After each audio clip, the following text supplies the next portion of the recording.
Assalamualaikum dan salam sejahtera anak sekalian kelas 7 dimanapun kalian berada. Semoga kalian semua dalam keadaan sehat walafiat. Anak sekalian, yuk kita belajar PPKN kembali.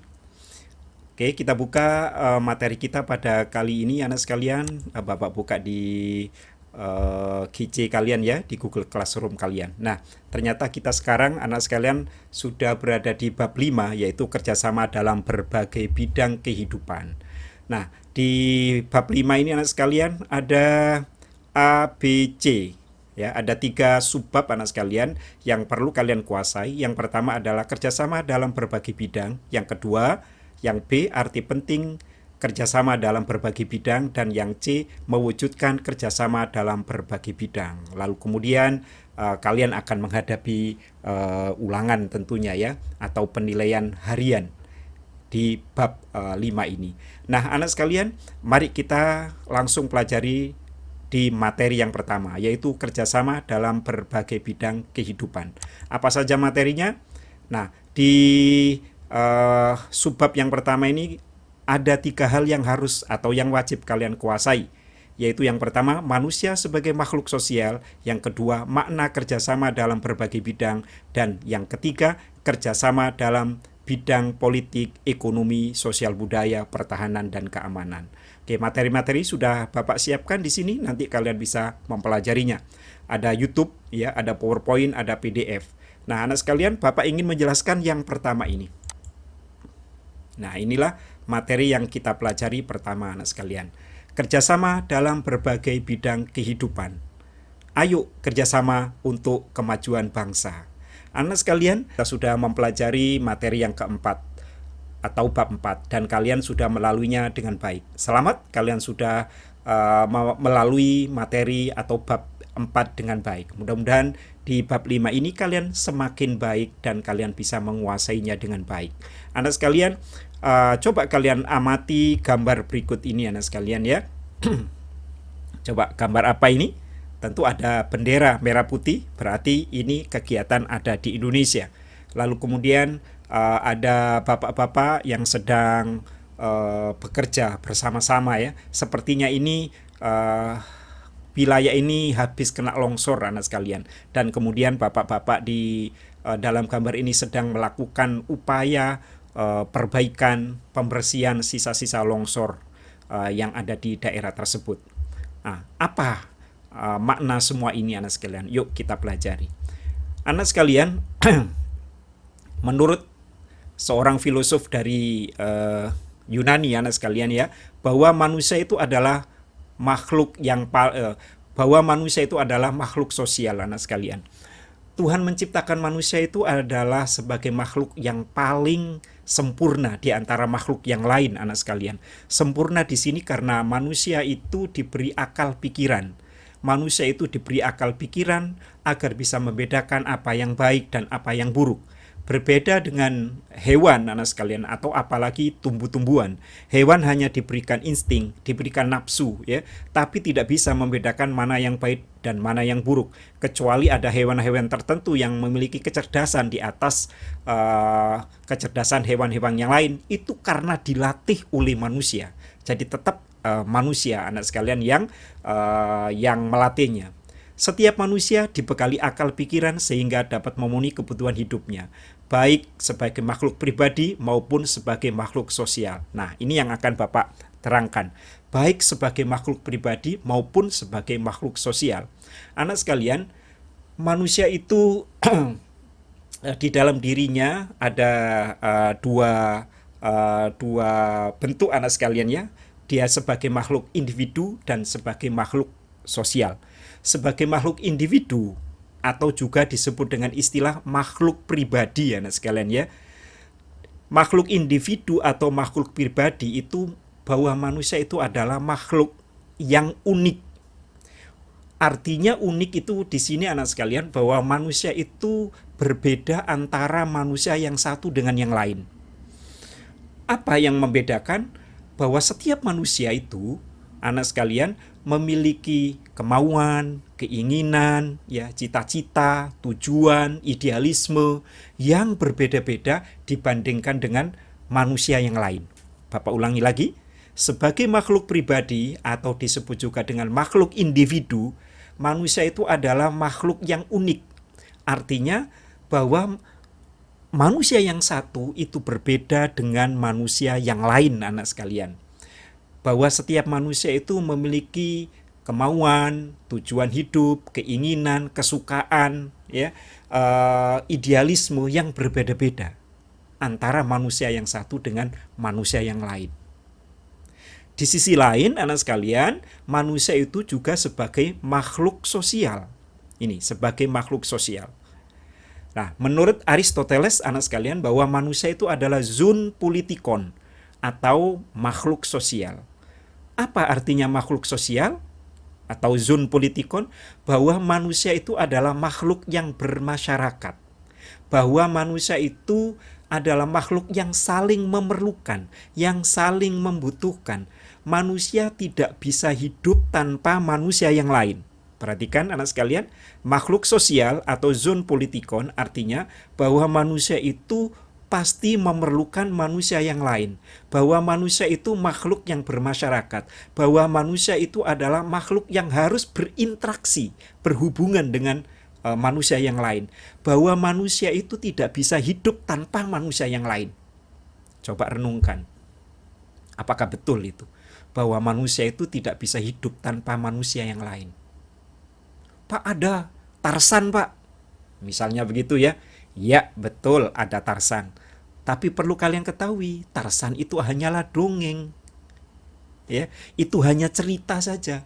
Dalam kehidupan nyata nggak ada manusia bernama Tarzan yang hidup di hutan, dibesarkan oleh gorila.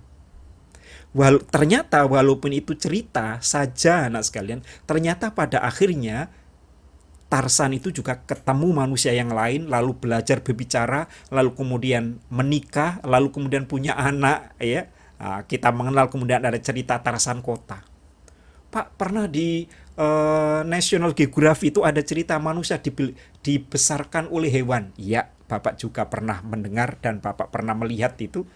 Tapi itu, anak sekalian, berapa perbandingannya ya? Mungkin 1 miliar banding 1 ya. Sedikit sekali. Itu adalah satu keajaiban saja. Tidak normal sebagai manusia, anak sekalian. Kalaupun ada manusia yang dibesarkan oleh hewan, maka dia tidak bisa hidup seperti dan sebagai manusia. Oke ya, jelas.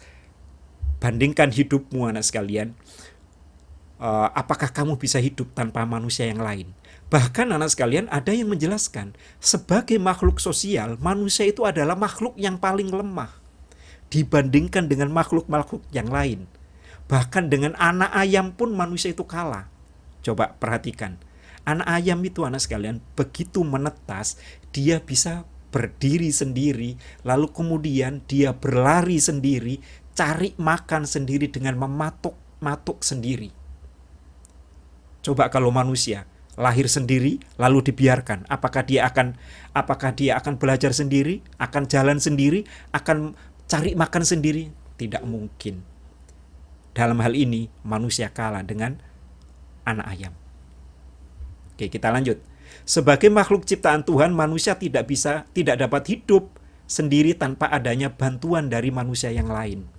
Salah satu cara manusia dalam memenuhi kebutuhan hidup, baik sebagai makhluk pribadi maupun makhluk sosial, dengan melakukan kerjasama. Nah, anak sekalian, sebagai makhluk sosial, ya, manusia, perlu kalian ingat bahwa manusia itu memerlukan sesuatu untuk mencukupi keperluan hidupnya. Dan karena manusia itu makhluk yang lemah, maka manusia tidak bisa memenuhi keperluan hidupnya sendirian.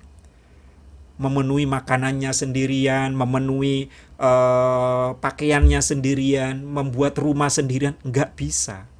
Maka untuk memenuhi kebutuhan hidupnya, manusia itu baik sebagai makhluk pribadi maupun sebagai makhluk sosial, manusia perlu kerjasama. Tadi anak sekalian di depan, sebagai makhluk individu sekalipun, manusia itu yang punya cita-cita, punya kemauan, punya keinginan, punya idealisme yang berbeda dengan manusia yang lain, maka untuk memenuhi cita-citanya, yang individu, yang pribadi tadi, Nggak bisa sendirian. Misalnya kamu bercita-cita ingin menjadi tentara, nggak mungkin kamu bisa latihan sendiri, naik pangkat sendiri, nggak mungkin. Misalnya kamu ingin jadi guru, misalnya, nggak mungkin kamu kemudian mendadak jadi guru. Kamu perlu proses, kamu perlu belajar, ada yang mengajarin, ada sekolah, ya, dan lain sebagainya. Kamu ingin jadi pilot, juga kamu perlu orang lain. Siapa yang membuat pesawat? Nggak mungkin kamu membuat pesawat sendiri, terbang sendiri, kamu naikin sendiri. Itu tidak mungkin. Maka anak sekalian, baik sebagai makhluk individu, apalagi sebagai makhluk sosial, manusia perlu bekerja sama dengan orang lain untuk memenuhi keperluan hidupnya. Oleh karena itu, setiap manusia selalu kerjasama dengan manusia lainnya dalam berbagai bidang kehidupan. Kerjasama antar manusia berarti setiap manusia saling membantu secara bersama-sama antara satu manusia dengan manusia lainnya dalam melaksanakan suatu kegiatan untuk mewujudkan tujuan bersama. Nah, anak sekalian, jadi jelas mengapa sih manusia itu perlu bekerja sama? Ya, karena sifat asli manusia sendiri bahwa manusia itu tidak bisa hidup tanpa manusia yang lain. Bapak ulangi lagi, mengapa sih manusia itu perlu bekerja sama dengan orang lain?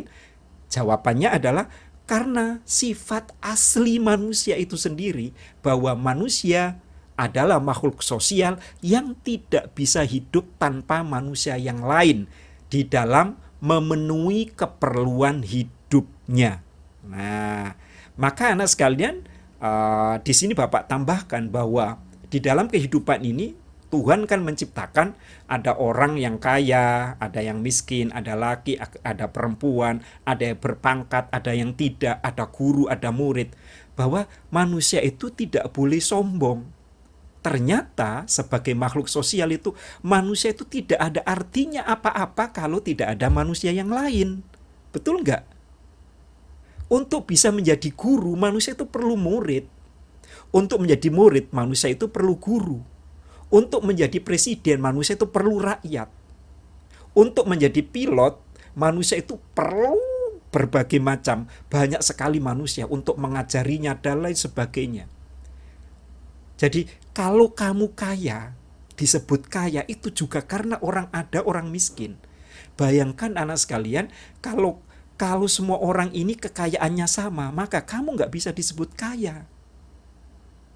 Itulah anak sekalian, kita tidak boleh sombong karena diberikan rezeki oleh Tuhan lebih dari yang lain. Nggak boleh sombong karena kamu nggak akan bisa punya rezeki lebih kalau nggak ada manusia yang lain sebagai perantara. Yang kaya saja nggak boleh sombong, apalagi yang miskin, ya. Miskin apalagi nggak boleh sombong anak sekalian. Jadi ayo kita bekerja sama. Yang kaya bisa kaya karena ada orang miskin. Dan orang miskin itu perlu orang kaya. Kalau nggak ada orang kaya, nggak ada yang ngasih gaji, nggak ada yang bisa membayar. Gitu. Kalau miskin semua, siapa yang bayar? Kalau kaya semua, siapa yang mau bekerja? Kan begitu anak sekalian. Kalau pangkat semua, ya, siapa yang mau disuruh-suruh? Nggak ada anak sekalian. Jadi ayo bekerja sama. Yang kaya, yang miskin, laki, perempuan, tua, muda, kaya, pangkat dan tidak berpangkat, apapun profesinya harus bekerja sama. Itulah anak sekalian, sebagai pendahuluan bahwa di bab 5 ini kerjasama dalam berbagai bidang kehidupan. Mengapa manusia perlu bekerja sama? Dan anak sekalian, setelah kalian mendengarkan video ini, kalian lanjutkan di video berikutnya agar kalian bisa memahaminya bab ini dengan baik. Terima kasih atas perhatiannya. Assalamualaikum dan salam sejahtera.